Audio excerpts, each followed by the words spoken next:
pasti dia begini. Tidak tahu tangannya menjauh begini atau tidak, enggak. Tapi pasti dia begini. Tapi kalau ada tenaga begini ya, baru selanjutnya Tuhan nyuruh orang-orang yang di sekitarnya untuk membuka kain itu. Pertanyaan saya, yang mati saja Tuhan bangkitkan, betul tak? Sudah busuk Tuhan bangkitkan. Kenapa hanya kain kafan yang melilit di situ? Tuhan tidak bisa buka. Betul? Pernah saudara berpikir seperti itu?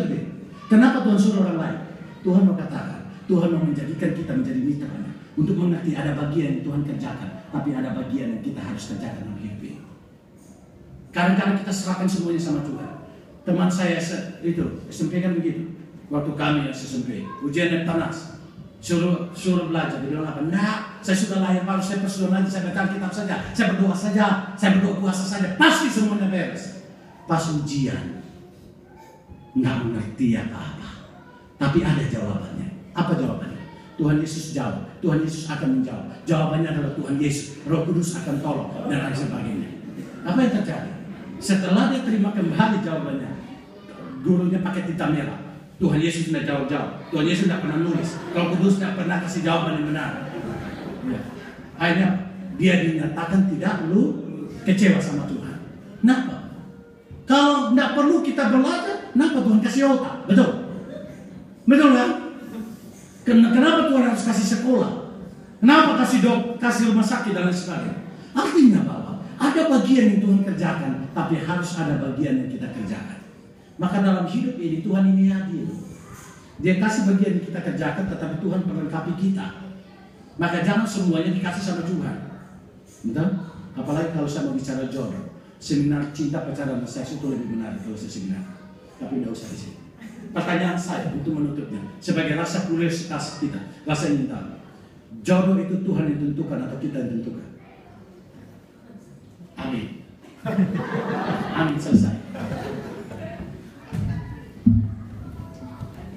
Apakah memang sudah dari sononya? Sononya sebelum lahir Tuhan bilang Pak Dedi nanti dapat istri cantik seperti itu. Apa seperti itu Tuhan yang tentukan atau kita yang tentukan? Silakan jawab sendiri dan tanyakan untuk bahas. Itu tugasnya saya.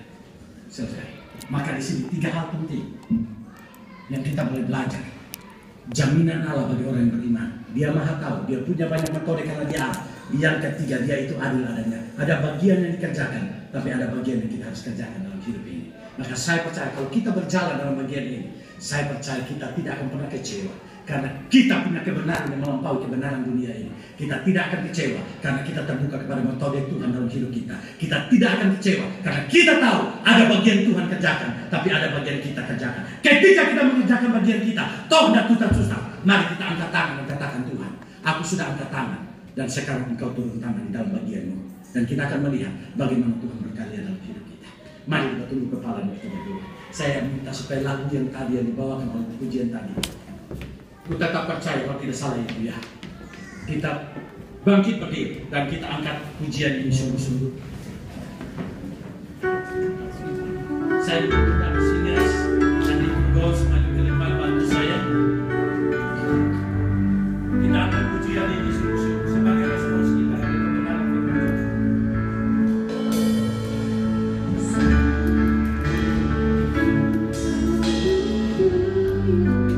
Kita mulai dari refnya.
terbuka kepada cara Tuhan, terbuka kepada pengenalan Tuhan, terbuka dengan cara Tuhan.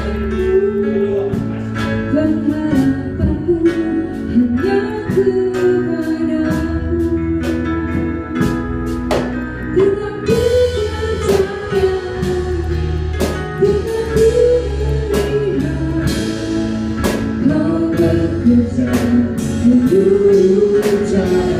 menurut caramu.